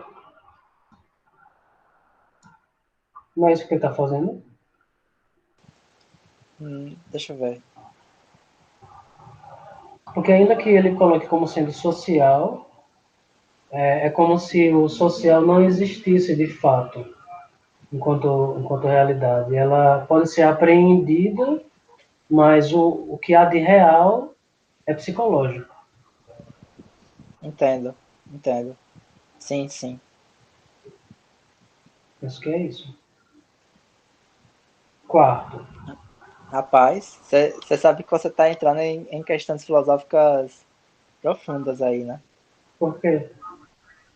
Porque essa questão é particularmente interessante, eu acho, que é o debate acerca de realidades.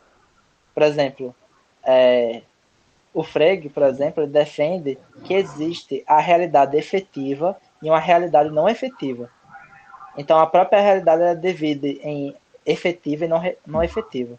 Uhum. No caso, a efetiva seria aquela que de fato ocorre e você pode testemunhar por meio dos sentidos. Então, a realidade efetiva do Frege é a matéria, o mundo externo e as representações psicológicas, como dor, sofrimento, etc. E a realidade não efetiva seria, por exemplo, os números. Eu estou Talvez colocando isso pudesse, porque, talvez pudesse ser inserido aí a língua ou o social. exato, estou pensando nisso. Porque não é que a língua ela não é uma realidade autônoma. Ela só não é uma realidade autônoma efetiva. Uhum. Ela é uma realidade, não é, eu estou colocando em termos freguianos, mas pode ser que está entendendo de outra forma. Mas onde ela se efetiva? Ela se efetiva no cérebro, ou na psique. Uhum. Eu acho interessante essa distinção. Poderia ser usada para fundamentar compreensões da sociologia também. E o Durkheim, eu acho que já comentei sobre isso. O Durkheim também entra nesse debate Sim. da realidade dos fenômenos sociais. Ele também usa o termo terceiro reino, né? Não foi você que falou? Que tem os reinos? Ah, Reino físico, é, reino ele fala dessa distinção entre. Eu não sei, não lembro do termo que usa, se é reino, se é esfera da de esfera. realidade. Mas ele coloca essa distinção entre aquilo que é biológico, o que é psicológico e o que é social. Que Teve um aquilo artigo que eu que é encontro. social tem uma realidade independente, biológico do biológico. Eu vou procurar depois. Teve um artigo que eu achei que rebate a tese do Frege, dizendo que os números eles são realidades sociais. Realidades essenciais. Sociais. Ah, sociais. Aí eu achei interessante porque é meio que uma mescla do Frege e do Durkheim. Porque o É, Frege ele fala que é um terceiro reino, mas é um terceiro reino metafísico mesmo, não é. Eu chamaria que é o reino das objetividades, talvez. Só que seria interessante também, se caso a gente interpretasse isso como uma realidade social. Enfim, vamos sim, sim. continuar. Terceiro, enquanto a linguagem é heterogênea, a língua assim delimitada. Esse aqui eu já tenho lido. Quarto, a língua, não menos que a fala, é um objeto de natureza concreta. Olha só. O que oferece grande vantagem para o seu estudo. Os signos linguísticos, embora sendo essencialmente psíquicos, não são abstrações. As associações, ratificadas pelo consentimento coletivo e cujo conjunto constitui a língua, são realidades que têm sua sede no cérebro. Além disso, os signos da língua são, por assim dizer, tangíveis. A escrita pode fixá-los em imagens convencionais, ao passo que seria impossível fotografar em todos os seus pormenores os atos da fala. A fonação de uma palavra, por pequena que seja, representa uma infinidade de movimentos musculares extremamente difíceis de distinguir e representar. Na língua, ao contrário, não existe senão a imagem acústica e esta pode traduzir-se numa imagem visual constante.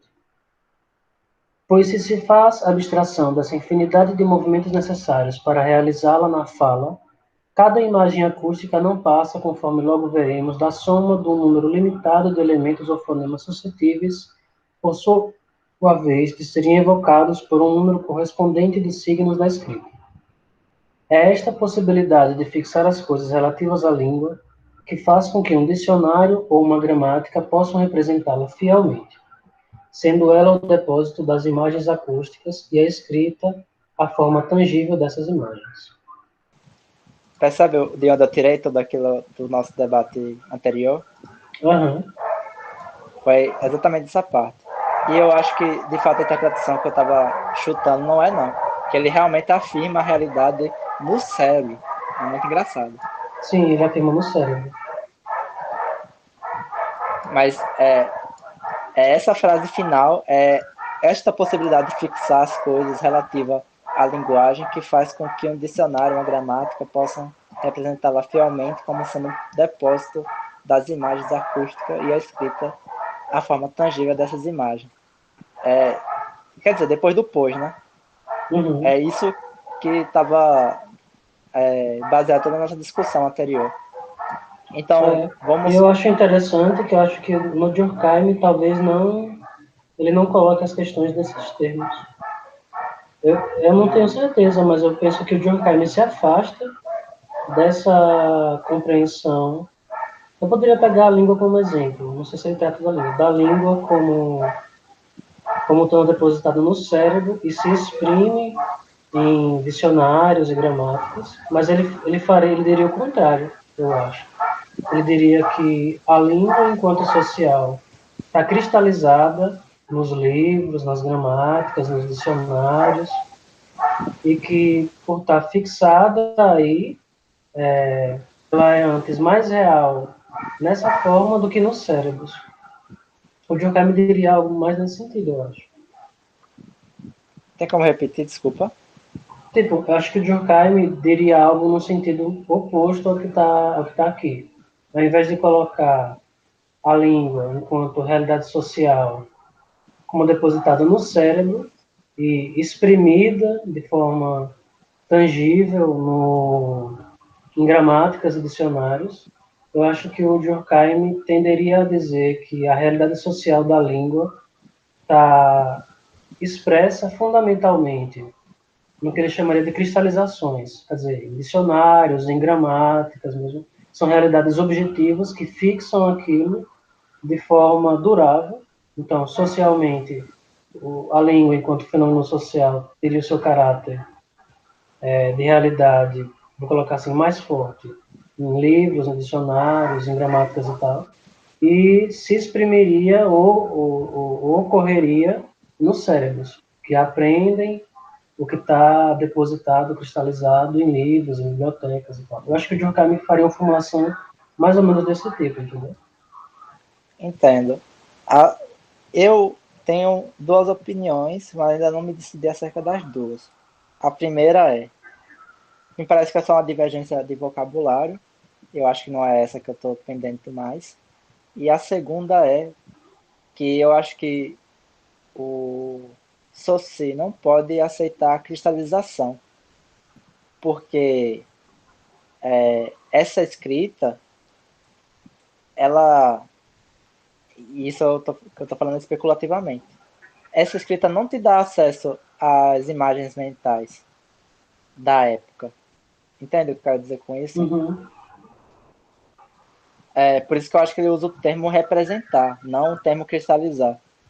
Uhum. Porque, por exemplo, o cara pode utilizar uma determinada palavra que gera um determinado conceito em uma determinada época X, e essa mesma palavra, 200 anos depois, apesar de estar já registrada no dicionário antigo, o novo falante, que é de fato aonde está a língua, vai pegar aquela palavra e entender por aquela palavra outro conceito. Então, nesse sentido, a imagem acústica não foi cristalizada, ela se perdeu. Sim, sim, de fato. Não sei, eu É, só estou colocando no, isso. o que eu entender. Eu também não sei como o Durkheim trataria disso. Só para pensar mesmo. Sim. Agora, eu vou colocar em termos da sua preocupação.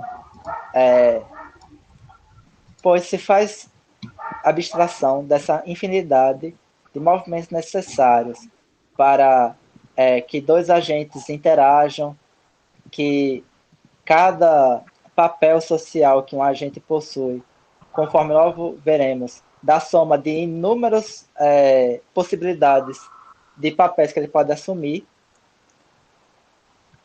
Não, desculpa, de número limitado de papéis que ele pode assumir, suscetíveis, por sua vez, de serem invocados por inúmeras posições de outros agentes da mesma estrutura, é essa possibilidade de fixar as coisas relativa ao sistema social que faz ser possível construir um modelo de explicação dessa estrutura social. Como é? Eu estou pegando a passagem, trocando os termos para termos mais Ah, próximos da sua preocupação. Então, por exemplo, foi o que eu tentei fazer da última vez. Em uhum. vez de falar, por exemplo, em termos de fonemas ou elementos, você pensa dentro da explicação que eu não sei o que é, eu estou chutando, quais são os elementos que são limitados? Quais são os elementos que são limitados dentro da estrutura social? Sei lá, a posição que esse agente pode assumir dentro de uma estrutura. Uhum. Então, você mapeia esses números limitados de elementos ou de posições que um agente social pode possuir numa estrutura. Por sua vez, você também elenca o número correspondente de dada a posição desse agente. Enfim, eu acho que ficar chutando não é bom. Mas esse Não, parágrafo, eu entendi o que você quis dizer. o que eu queria dizer era isso. Nesse parágrafo você pega e tenta ver quais são os correspondentes da sua área para saber como é que faz o modelo. Que eu acho que, no final das contas, um dicionário e uma gramática, em termos de língua, é o modelo da língua, entendeu? Por isso que está o termo representar. Uhum. Sim, sim, de fato. E tanto são modelos que você pode entrar na biblioteca da Bicem qualquer dia e ver que os gramáticos, eles brigam entre si sobre qual é de fato a gramática portuguesa. Uhum. A gramática não é algo estanque, não. Ela, de fato, existe uma concorrência entre os próprios gramáticos para se aceitar o que, de fato, é uma descrição válida ou acidental acerca de um aspecto essencial da língua. Então, eu só estou colocando porque eu acho que talvez se ajude essa parte do parágrafo. Eu não sei.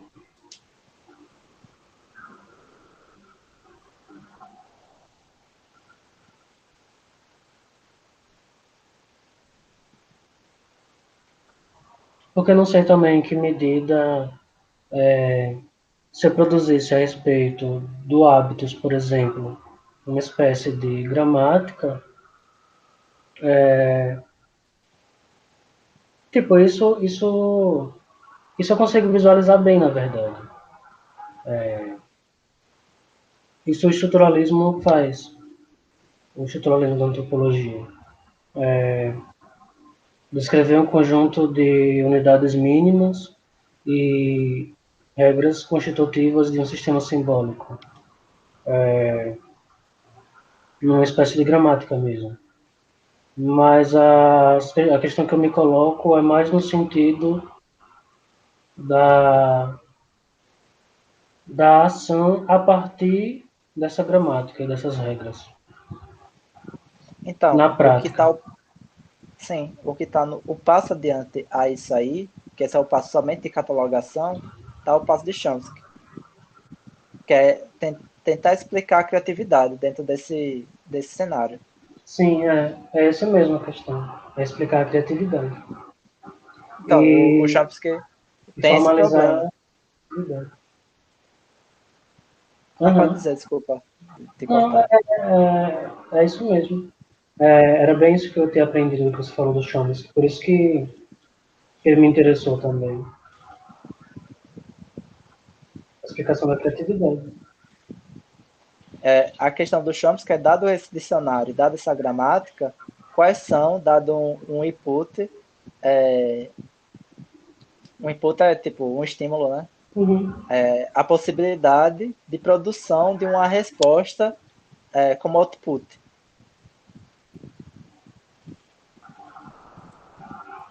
É bem isso mesmo. Claro, você está usando uma linguagem bem de sistemas, mas é bem isso mesmo. Tá, por isso que eu acho que o Chomsky vai te ajudar. Por isso que eu falei que eu acho que o que tem em comum entre você e ele é o estruturalismo.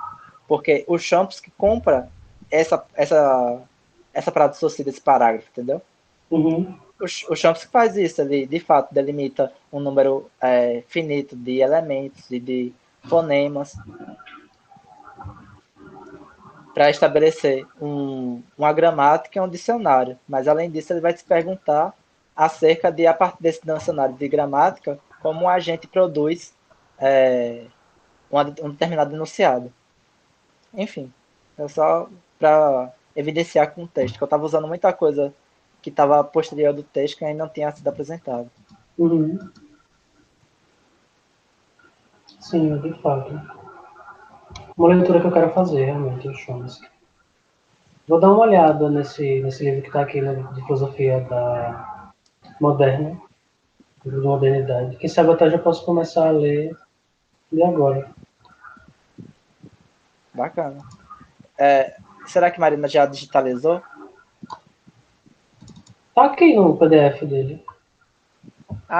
Em espanhol, né? Não, em inglês. Quer dizer, eu acho Bacana. que tem em espanhol também aqui. Eu não acho que em espanhol é só um capítulo. Não, é um livro mesmo. Mas para mim, eu acho que eu vou ler em inglês. Tá bom, tudo bem. Não sei se outra pessoa ficou com esse texto. Não, eu peguei o Chomsky. Ah, você ficou com esse texto daqui, a linguística cartesiana? Sim, eu tô nesse grupo. Não sei. Será que tem problema se ficar duas pessoas? Não, tem várias pessoas no diversos grupos, pô. Cara, quem sugeriu esse texto pra Mariana fui eu, na verdade, pô. Ah, beleza.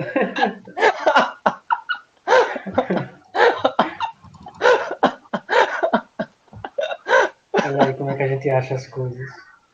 Você vê como é, né?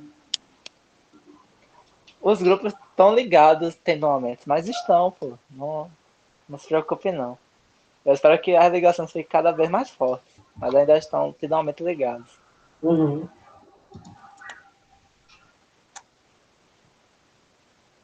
Agora foi engraçado essa, viu? Bom, então a gente finaliza aqui por hoje, né? A gente terminou o parágrafo 2. Sim. E depois a gente continua o 3. Você quer Beleza? continuar amanhã? Pode ser. Amanhã à tarde, Beleza, 3 então. horas. Amanhã tá às 3 horas. E amanhã eu não vou ter como me atrasar, não, que amanhã eu não tenho nada marcado antes. Beleza. É, foi mal, viu? Qualquer coisa. Mas eu gostei Não, dos debates tranquilo. hoje. Gostei também. Mas beleza, vai pensando sobre essas questões que é do meu interesse também. Uhum.